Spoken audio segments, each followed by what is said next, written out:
ও মাথা এপরে 2025 আমাদের কাছে একটা কমপ্লেন আসে যে জনৈক রিপন চাকমা উনি ওনার মোটর বাইক নিয়ে অভিনগর টিউশনি করতে আসেন, বাইকটি বাড়ির সামনে রেখে যান, কিন্তু বেরিয়ে দেখেন বাইকটি নেই। তো সেই বেসিসে আমরা একটা এফআইআর রেজিস্টার করি এবং তদন্ত প্রক্রিয়া মোট 6 জনকে আমরা গ্রেপ্তার করি এবং চুরি যাওয়া বাইকটিও রিকভারি করি। তো আজ আদালতের আদেশ ক্রমে সেই বাইকটি সঠিক মালিক রিপন চাকমাকে হাতে তুলে দেওয়া হচ্ছে। তো এর সাথে কজন, মানে 6 জন? 6 জন ছিল।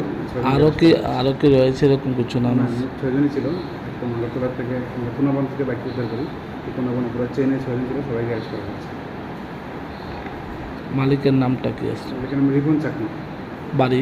আমার বাড়ি মেনলি যতন বাড়ি, উনি অভিনগর এলাকাতে ভাড়া থাকেন। একটু এদিকে